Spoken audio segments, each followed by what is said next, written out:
Todos tenemos pasatiempos, hobbies que nos hacen sentir felices. Pero el hobby de Campatimar, que en español significa el que golpea debajo de la oreja, era demasiado. Se le describía como un hombre tranquilo y trabajador, una persona común y corriente. No tenía un motivo ni mostraba problemas mentales, pero a sus 25, casi 26 años, este chico comenzó con su carrera de asesino serial. Atacaba a sus víctimas con un martillo y las golpeaba en el cuello debajo de las orejas. Confesó haber matado a más de 70 personas entre 1977 y 1978. En 1979 fue atrapado por la policía y fue condenado a muerte. Sus últimas palabras antes de ser ahorcado fueron: "He asesinado en vano, nadie debería ser como yo". En otras partes de internet se dice que también llegó a decir que no estaba seguro por qué lo hacía y que le terminó por aburrir el matar personas.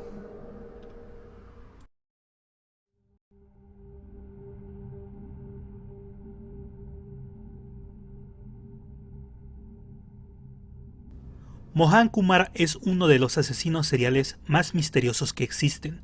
Su infancia no fue la mejor, pero tampoco fue un infierno.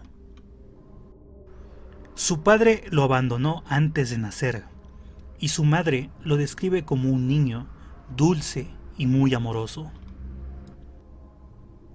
Durante su juventud se enlistó al ejército, pero al poco tiempo de ingresar, desertó y se dedicó a ser maestro de educación física en una escuela primaria por más de 20 años. Pero en el año 2003 decidió renunciar a su empleo como docente y rechazó múltiples ofertas de trabajo por razones desconocidas. Estuvo involucrado en fraudes y falsificaciones de préstamos bancarios, pero al parecer no obtuvo alguna sanción en su momento.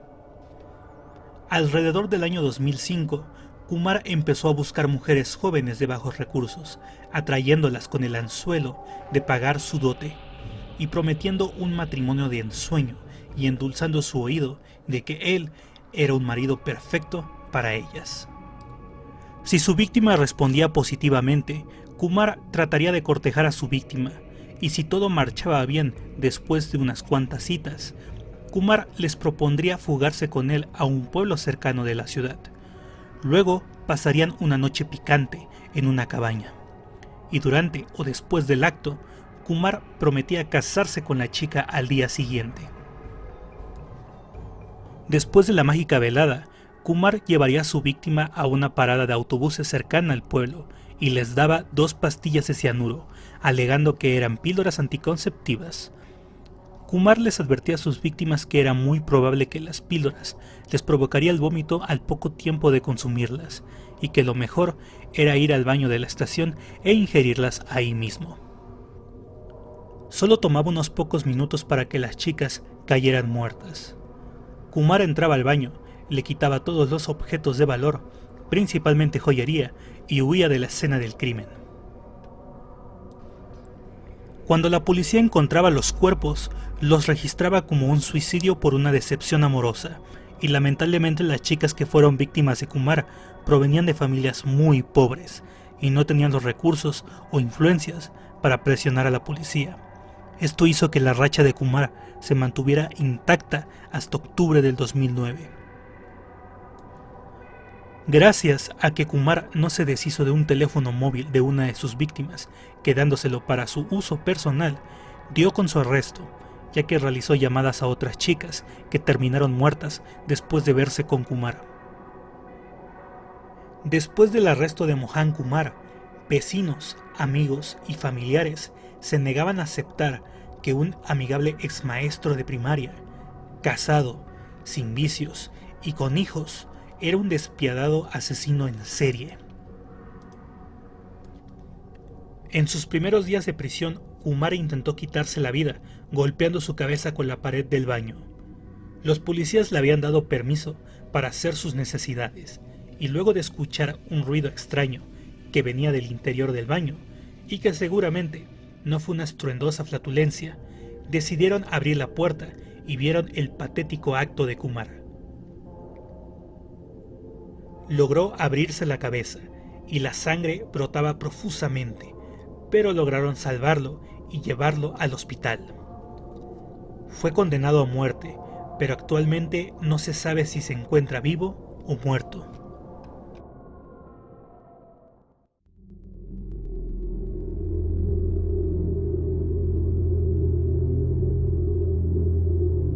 Este personaje podría ser la versión de Al Capone de la India. Gauri Shankar nació y se crió en un barrio marginal.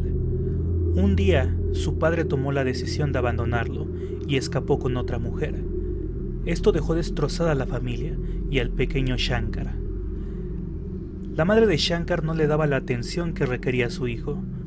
Esto provocó que Shankar tuviera que encargarse de él solo desde muy pequeño, enfrentando adversidades que ningún niño debería. Se sabe que en su etapa adulta, Shankar era chofer de un rickshaw. También los vendía o los rentaba.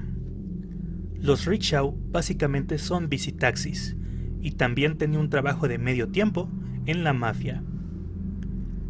El negocio de las bicitaxis fue muy bueno para Shankar, que incluso le dio la oportunidad de comprar su propio vehículo.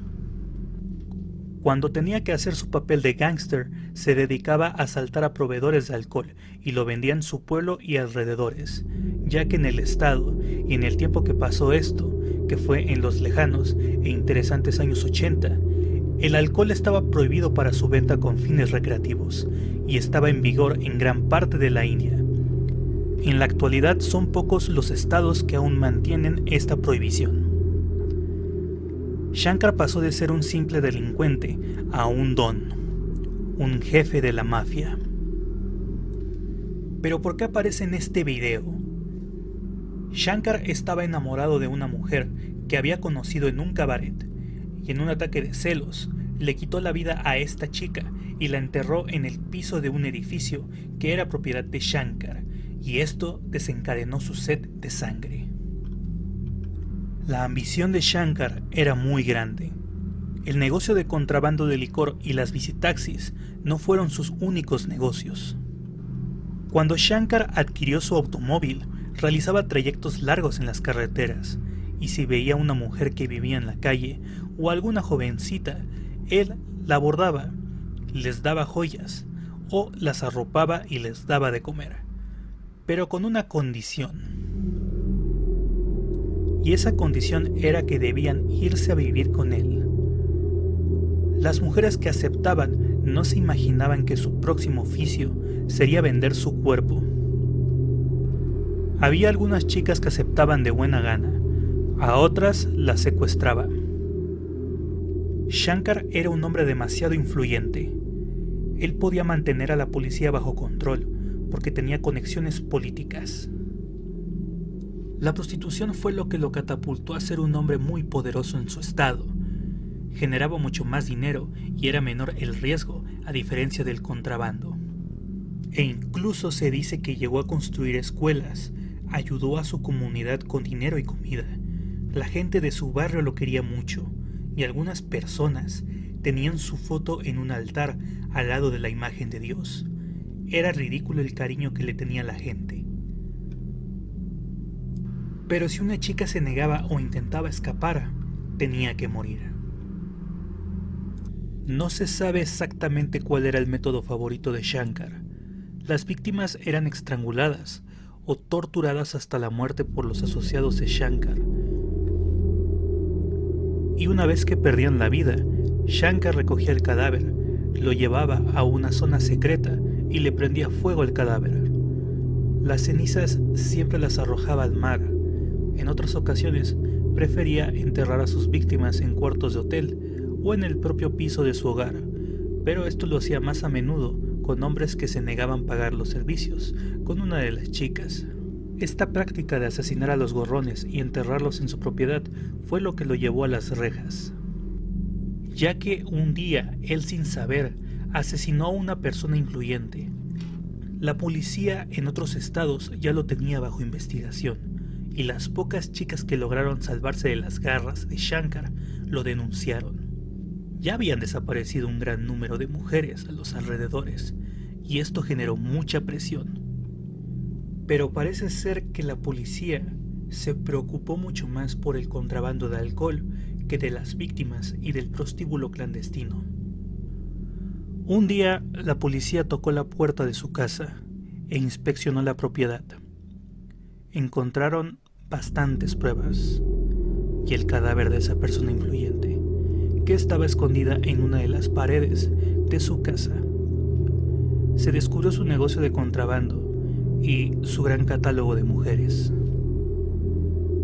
Shankar confesó todo en el interrogatorio y fue llevado a prisión en 1989 junto a todos sus asociados.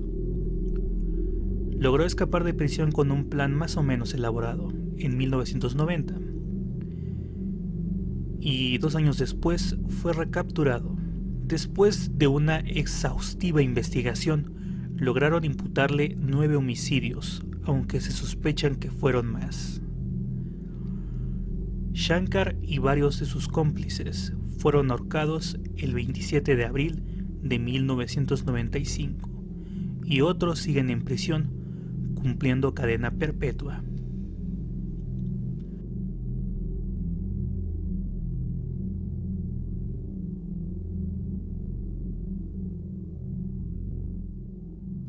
Agu Yadav tiene en su récord a 3 víctimas, pero él entra en este video por el gran terror que provocó en su barrio. Por palabras de su propia comunidad, Yadav era solo un simple niño. Al llegar a la adolescencia, se volvió una amenaza local y en su adultez era todo un mafioso. Era líder de una pandilla y sus actividades iban desde robos, asesinato, secuestro, allanamiento de morada y extorsión. Yadav y su pandilla acosaba e intimidaba a las personas y los extorsionaba. Los comerciantes también la pasaban mal. Yadav tomaba productos de los negocios sin siquiera pagar, o en ocasiones les pagaba mucho menos de lo que debía. En ocasiones les pedía dinero simplemente porque sí, y si los comerciantes no pagaban, Yadav se volvía muy violento y los amenazaba. Él era muy paranoico y lo atormentaba el hecho de que estuvieran conspirando en su contra. Él y su pandilla no permitió que hombres y mujeres se reunieran. Se aseguraba de que los niños pequeños no jugaran juntos, y si lo hacían, Yadav interrumpía sus juegos, amenazaba constantemente a las personas para evitar ser denunciado con la policía. Y quien se llegara a atrever a presentar una denuncia, Yadav y su pandilla le quitarían la vida y sus restos terminarían en las vías de un tren. Amenazaba con violar a aquel que lo llegara a molestar o a aquel que desobedecía sus reglas. La violación estaba muy estigmatizado en su zona y era un tabú el admitir ser víctima de una violación, cosa que usó a su favor para dominar a su barrio. Las víctimas guardaban silencio y era más frecuente las violaciones que los asesinatos para sembrar el miedo. Yadav y su pandilla golpeaban a quien mostrara resistencia, interrumpían en casas, atacaban a toda la familia y asesinaban de manera brutal a las mujeres frente a sus hijos y en ocasiones en la calle ante los ojos de muchas personas. A una de las tantas mujeres que fueron sus víctimas, como castigo, le cortó los senos frente a su hija, violó a mujeres embarazadas, a mujeres que estaban a pocos días de casarse, a mujeres que tenían pocos días de haber parido. Niñas de 12 tampoco se salvaron. Este animal ordenaba su secuestro y tenían que ser arrastradas hasta un edificio abandonado donde eran violadas en grupo. Y si te lo preguntas, o más bien, creo que lo intuyes bien, la policía estaba totalmente comprada por Yadav y su pandilla. Eran un equipo de trabajo.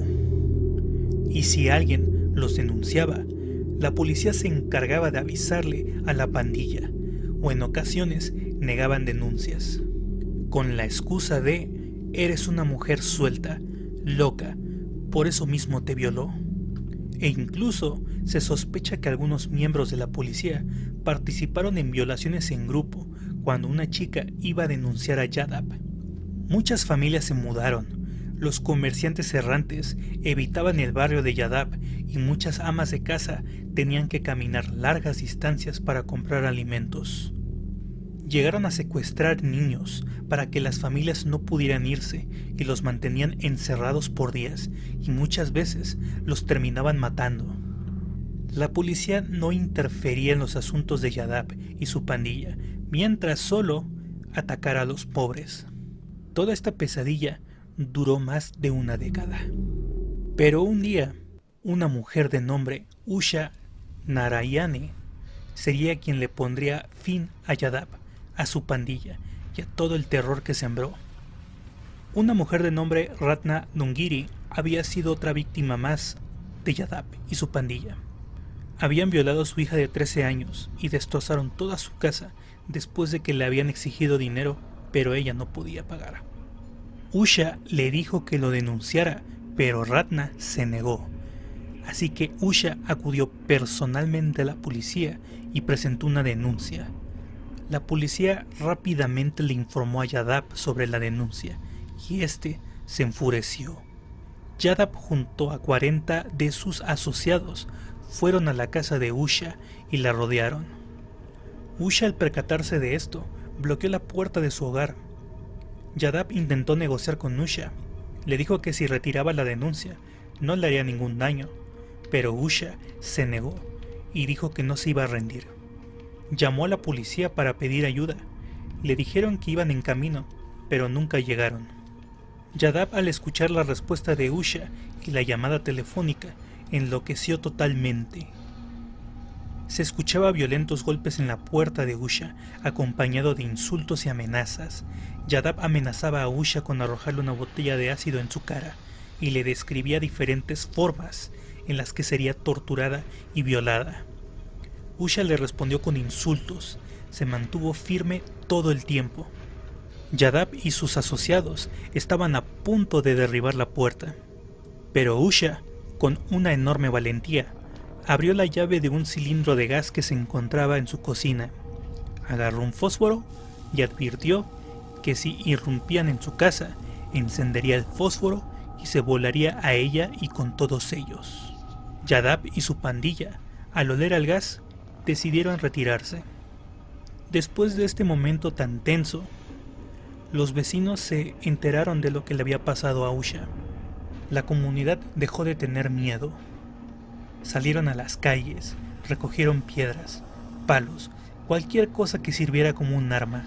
La gente se abalanzó contra los miembros de la pandilla que se iban encontrando, y estos huyeron al ver la reacción de la gente. Ahora era el turno de Yadab. El 6 de agosto del 2004, una multitud fue a la casa de Yadab y le prendieron fuego. Yadab ahora temía por su vida, y el 7 de agosto fue con la policía en busca de protección y simularon su detención para calmar las cosas. Yadab todavía tuvo el descaro de amenazar con volver al barrio y de darles una lección a todas las mujeres. El 13 de agosto de ese mismo año se programó una audiencia para su libertad bajo fianza y se corría el rumor de que Yadab sería liberado. Cientos de mujeres se presentaron al juzgado. Iban armadas con cuchillos de cocina y chile en polvo. Yadab, al entrar a la sala del juzgado, se veía muy confiado. Durante su audiencia, reconoció a una chica que había violado. Él se empezó a burlar de ella, la llamó prostituta y le dijo que en muy poco tiempo la volvería a violar. Los oficiales se rieron de los comentarios de Yadab, pero esto fue la gota que derramó el vaso. La chica se levantó, fue hasta donde estaba Yadab y empezó a golpearlo con su zapato. Esta chica amenazó con matarlo. En ese momento, alrededor de 400 mujeres se abalanzaron contra él, en medio de la sala del juzgado, y lo lincharon. Fue apuñalado más de 70 veces. Le arrojaron chile en polvo y piedras en la cara. Los oficiales huyeron de la sala del juzgado, aterrorizados, y dejaron solo a Yadab. Se dice que Yadab pedía perdón y piedad a gritos. que él no lo volvería a hacer, y una de sus víctimas le cortó el pene mientras él seguía vivo. Las mujeres se pasaban los cuchillos y seguían apuñalando el cadáver. Cada mujer acordó apuñalar a Yadav al menos una vez. Su sangre estaba en todas partes, y la turba continuó atacando su cadáver fuera de los juzgados. Abu Yadav duró 15 minutos con vida después de ingresar a la sala del juzgado. Después de su linchamiento, los vecinos realizaron una gran fiesta. Estaban muy alegres y pueblos cercanos festejaron junto a ellos. La policía intentó arrestar a mujeres, pero no lograron nada. No hubo ninguna mujer arrestada por el linchamiento.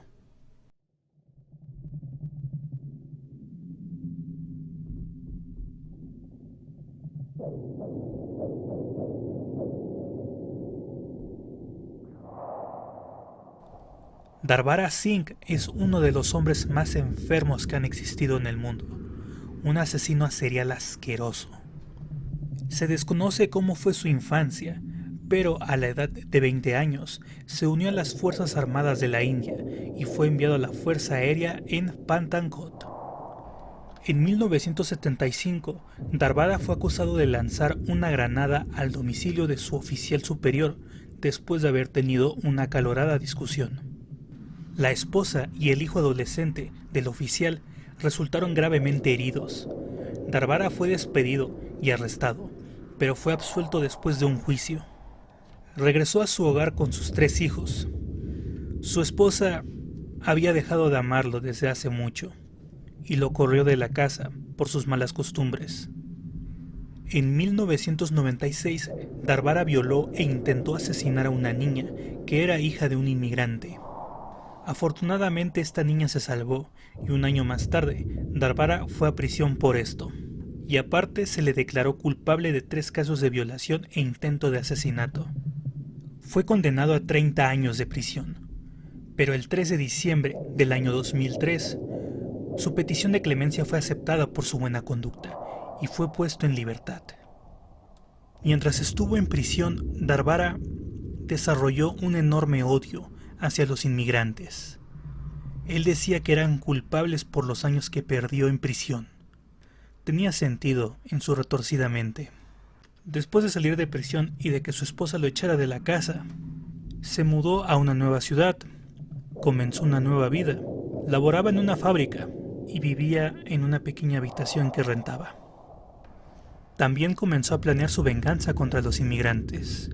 Él consideraba que le habían hecho mucho daño por meterlo a la cárcel, y para tomar su venganza, decidió ir por los hijos de los inmigrantes. Darbhara tenía muy bien ubicado en dónde se encontraban las comunidades de inmigrantes en su ciudad.